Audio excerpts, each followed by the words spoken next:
MPF quer que Caixa e Construtora sejam obrigadas a consertar defeitos em condomínio do Minha Casa Minha Vida em Marabá, no Pará. Mulher com insuficiência renal consegue na Justiça matrícula no Instituto Federal de Educação do Tocantins. Às vésperas do fim do prazo para entregar a declaração do imposto de renda, como declarar a pensão alimentícia recebida em caso de pais separados? A pensão pode ser deduzida para quem faz o pagamento e para quem tem a guarda da criança, o valor é considerado na base de cálculo do imposto de renda. Qual o direito do consumidor que teve o carro atingido por enchentes, por exemplo? A seguradora pode ser acionada para indenizar o dono do veículo, mas o direito de receber vai depender do tipo de contrato.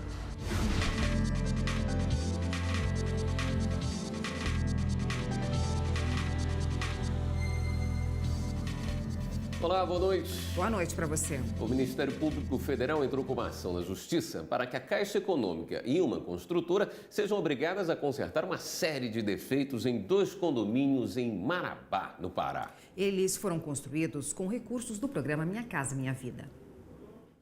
Desenvolvido pelo governo federal, o programa Minha Casa Minha Vida foi criado em 2009 com o objetivo de facilitar o financiamento de imóveis para famílias de baixa renda.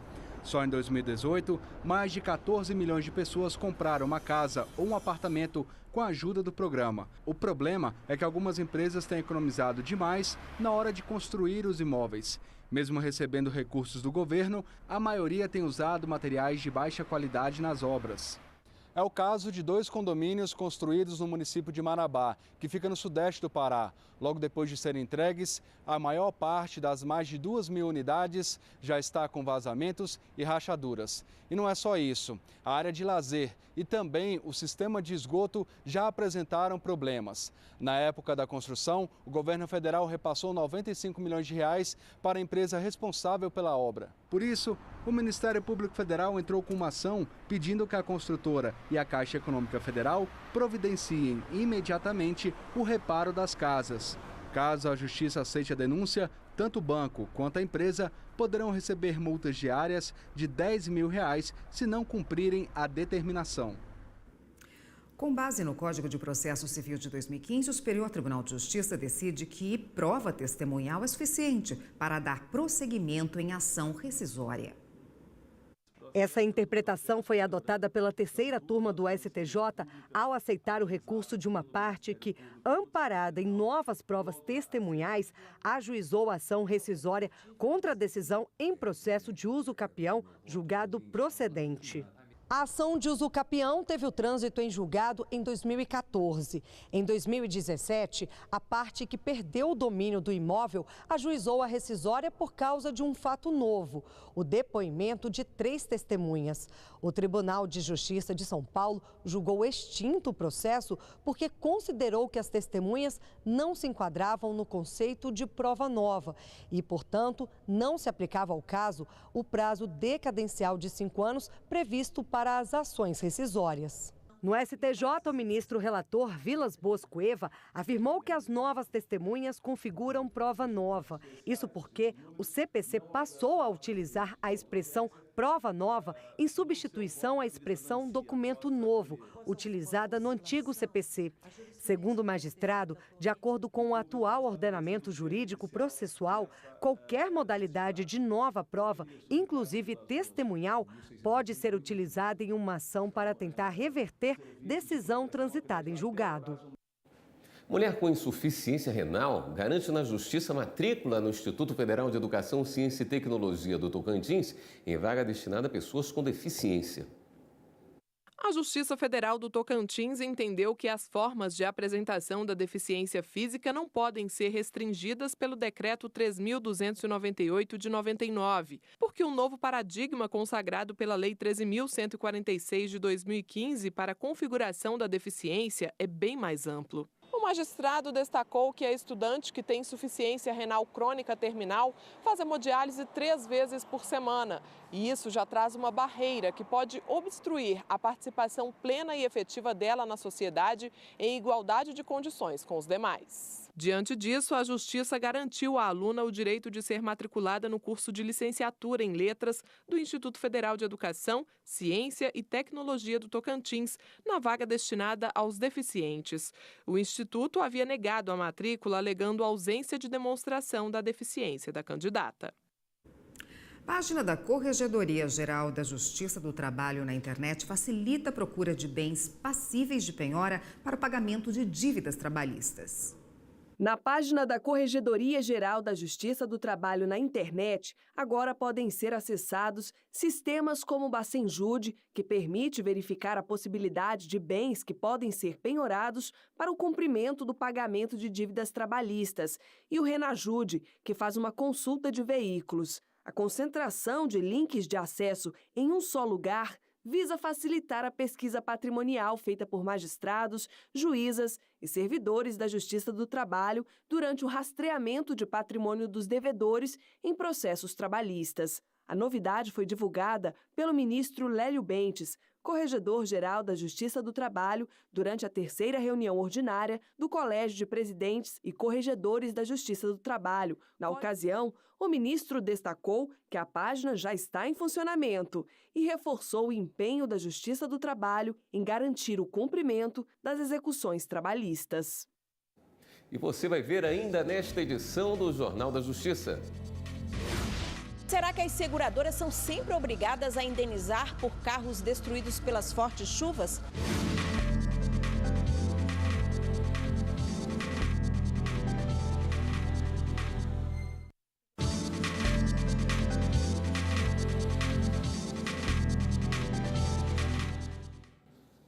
A força-tarefa da Operação Greenfield denunciou hoje 13 pessoas por fraudes milionárias no fundo de pensão Petros.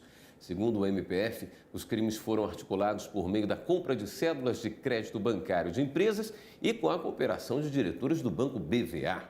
A denúncia aponta a prática de gestão fraudulenta dos gestores do fundo e crime de desvio de recursos aos demais diretores das empresas envolvidas. Na ação penal enviada à 10ª Vara de Justiça, os procuradores que integram a força-tarefa pedem a reparação financeira e moral das vítimas, reparação pelo dano social gerado, além do pagamento de multa. O valor dessa multa chega a 825 milhões de reais. Com chuvas, confira o seu seguro. É possível ter os danos causados a veículos reduzidos, mas depende do tipo de contrato. Veja na reportagem. As imagens são de uma enxurrada que ocorreu neste mês em Brasília. A chuva veio com tudo e alagou várias ruas. Esta garagem de um prédio residencial na área nobre da capital não foi poupada. Havia 15 veículos quando a água entrou com toda a força. Um deles era do Flávio, que quando viu o estado do carro com apenas 1 ano de uso, sabia que não tinha mais nada a fazer. Só restou acionar a seguradora. Sem o seguro, ou eu teria que arcar com prejuízo, ou teria que ver se eu iria acionar o condomínio ou o que eu iria fazer. Mas no meu caso, a seguradora fez o laudo e disse que vou ter indenização total, o processo ainda está rolando. E, além disso, trouxe o guincho para levar meu carro até a oficina. Amarildo é mecânico há 33 anos. Sabe bem o que ocorre com carros em situações como essa. Nós temos carros que danificam motor, suspensão, parte elétrica, vários problemas que acontecem por causa da enxurrada, por causa da água que o carro que entra do carro. Arriscou passar na água e está correndo um risco sério de danificar o carro dele. Mas será que as seguradoras são sempre obrigadas a indenizar por carros destruídos pelas fortes chuvas?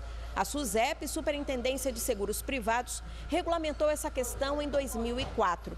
Se o contrato for o básico, não. Ele oferece coberturas apenas mais simples. Mas se a apólice for aquela conhecida como compreensiva, que é mais ampla, aí sim a pessoa tem direito. Mas digamos que o carro estava numa via pública. A quem acionar? A administração pública? É possível. O usuário ele deve verificar se o fato resultou de uma ação do Estado construindo uma obra que tem defeitos, vício de construção, ou se é uma obra que não foi realizada pelo Estado. Se a responsabilidade do Estado aí foi porque ele não construiu uma obra para poder afastar toda aquela água que foi empoçada, nesse caso, o ônus argumentativo do usuário é maior, porque ele precisa comprovar a culpa do Estado também. O Superior Tribunal Militar manteve a condenação do ex-soldado do Exército por furtar cartão magnético de um colega e realizar saques de sua conta. O crime aconteceu dentro do alojamento dos cabos e soldados do Centro Hípico Regimento Osório, na cidade de Porto Alegre, no Rio Grande do Sul. O então soldado furtou o cartão magnético de um colega enquanto este tomava banho.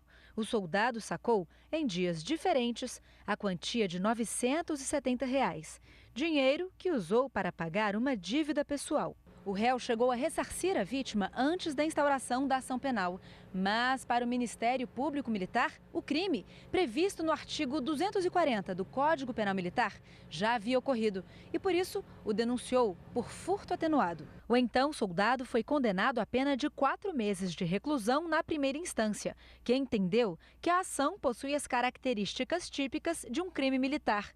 Foi praticado por militar em atividade contra um colega de farda em uma unidade do Exército. O réu entrou com recurso alegando que a Justiça Militar seria incompetente para julgar o caso, por não haver vínculo direto entre o fato delituoso e a atividade militar, a não ser o fato de ambos os envolvidos serem militares. E o ministro relator, Lúcio Mário de Barros Góes, descartou a defesa.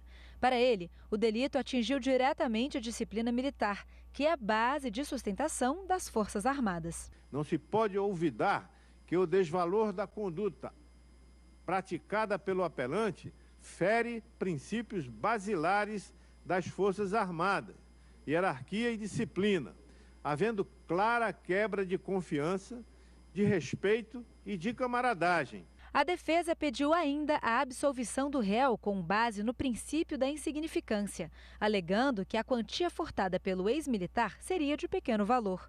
Já o ministro citou uma jurisprudência do tribunal de que o valor deve ser apreciado dentro do contexto social dos militares. No caso, o valor subtraído da conta do ofendido foi de R$ 970, que é expressivo para as posses de um soldado do Exército. O plenário do STM seguiu o voto do relator e manteve a pena fixada na primeira instância da capital gaúcha.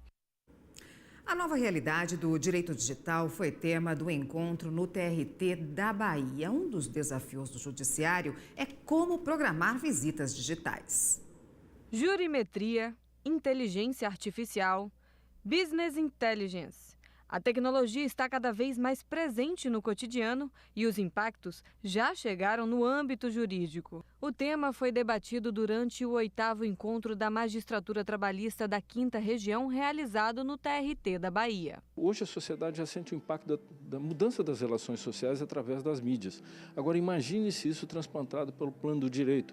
Contratos eletrônicos, execução de contratos por algoritmos, decisões judiciais formuladas por algoritmos, algoritmos substituindo advogados. Segundo o juiz do TRT5, Firmo Leal, o direito digital já é uma realidade no Conselho Nacional de Justiça. Nós temos um banco de dados enorme com várias decisões e o sistema vai conseguir lhe dar várias opções de decisão com base naquilo que foi pedido e que foi provado. Outros questionamentos ainda surgem em relação a esse novo cenário. Direito de visita virtual, por exemplo, nós temos a visita tradicional de 15 em 15 presencial, mas os pais teriam o direito de requerer a direito de visita virtual, de poder conversar com seus filhos todo dia nos aplicativos. Os livros hoje digitais teriam imunidade tributária, tal como os livros físicos. E no próximo bloco, imposto de renda. Como declarar a pensão alimentícia recebida em caso de pais separados? Primeiro, eu pago a pensão, declaro como alimentando. Para mim sempre é vantajoso.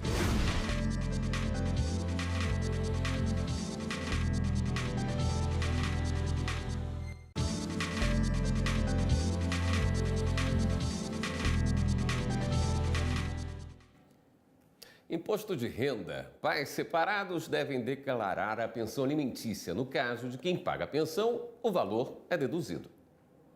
Para declarar o imposto de renda deste ano, a Viviane se deparou com uma novidade. Desde 2018, ela passou a receber o pagamento de pensão alimentícia para as 2 filhas. Ela teve que recorrer à ajuda de um contador para entender como deveria fazer. Tive a surpresa que eu não sabia que isso aumentaria muito meu pagamento do imposto de renda, mas que eu teria uma opção, uma opção a fazer. Eu poderia fazer a declaração separadamente. Essas mudanças se devem à forma como esses valores, pagos e recebidos, são considerados para efeitos tributários. A pensão pode ser deduzida para quem faz o pagamento e para quem tem a guarda da criança, o valor é considerado na base de cálculo do imposto de renda. Esse professor de contabilidade explica na ponta do lápis qual é a melhor forma de declarar o imposto de renda. Primeiro, eu pago a pensão, eu declaro como alimentando, para mim sempre é vantajoso. Segundo, eu é que tenho uma guarda, eu tenho que verificar, declarando a criança, esse meu dependente, e verificando qual vai ser esse gasto. Depois eu separo e faço a declaração sem esse dependente. Então verifico, é meu dependente meu alimentando, é meu dependente na minha declaração, ou eu não declaro como dependente. Aí eu vou ter segurança com os dados ali que estarão à mão para fazer uma melhor análise se é viável ou não. Dependendo dos valores definidos para cada ano pela Receita Federal, os pagamentos de pensão alimentícia devem constar no chamado Carnê-Leão, com recolhimento mensal.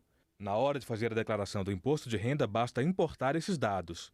Esse advogado conta que é importante organizar as informações para evitar dor de cabeça na hora de prestar contas ao fisco. Aquele que não recolheu o Carnê-Leão vai ser pego com a surpresa de, além de ter um tempo curto para finalizar a declaração, correr atrás dos meses que recebeu a pensão alimentícia e não efetuou o pagamento do Carnê-Leão respectivo. Fazer os pagamentos para daí o sistema, no ato da entrega da declaração de imposto de renda já constar o recolhimento do Carnê-Leão. Em João Pessoa, na Paraíba, foi lançado o livro Audiência de Custódia e Cultura do Encarceramento. O juiz da 12ª Vara Civil da comarca da capital paraibana, Manuel Maria Antunes de Melo, lançou sua 3ª obra jurídica, intitulada Audiência de Custódia e Cultura do Encarceramento, um recorte da violência no sistema prisional brasileiro. O lançamento oficial ocorreu no auditório da ESMA, em João Pessoa, e traduz um chamamento à educação emancipatória dos segmentos sociais amplamente representados no universo carcerário. O presidente do TJPB, desembargador Márcio Murilo, prestigiou o lançamento do livro e registrou que os magistrados devem apoiar as práticas de ressocialização para os egressos. O juiz deve pensar não só no réu que está preso, mas no egresso.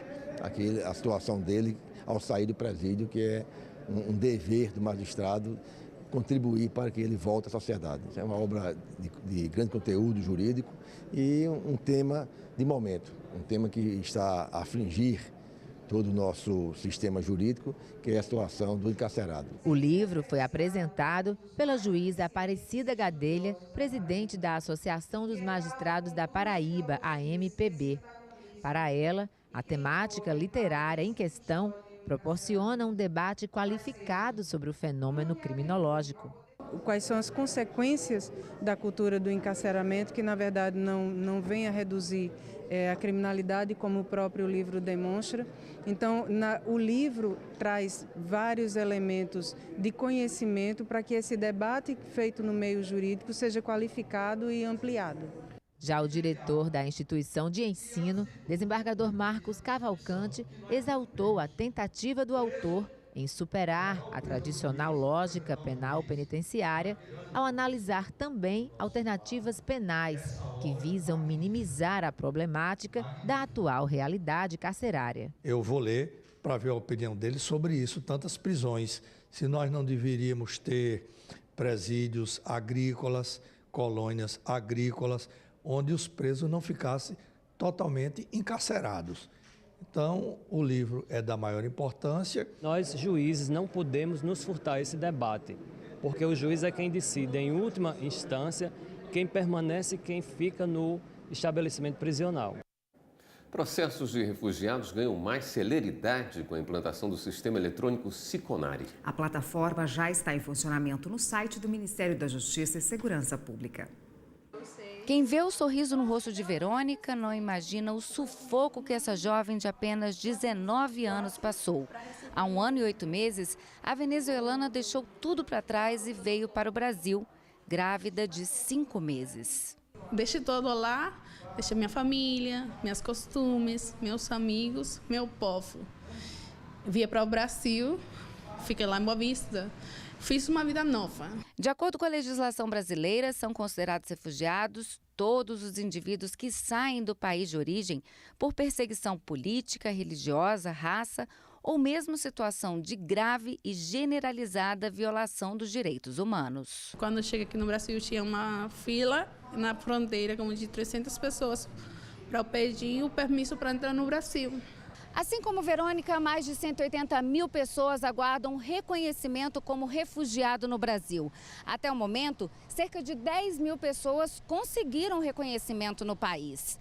Em média, o tempo de espera é de 2 a 3 anos, segundo o Ministério da Justiça e Segurança Pública. Mas a expectativa do governo é reduzir esse trâmite burocrático em pelo menos 6 meses. Os papéis foram substituídos por essa ferramenta digital, o Sisconari. Para efetivar a solicitação, é necessário estar presente no território nacional e seguir mais alguns passos. Os interessados devem acessar o sistema Sisconari no portal do Ministério da Justiça e realizar o cadastro. O solicitante receberá um e-mail para definir a senha de acesso. Depois de preencher o formulário online, basta comparecer à Polícia Federal para que a requisição seja recebida. Com o protocolo em mãos, a pessoa tem direito a uma série de benefícios. Ele já tem direito a um cadastro na Receita Federal para ter CPF e conta bancária. Ele tem direito a uma carteira de trabalho provisória para a inclusão no mercado formal de trabalho. E também direito a todo o acesso aos serviços sociais e serviços que o Estado presta a qualquer pessoa que esteja em nosso território. E agora vamos dar um giro na rede para saber das últimas notícias.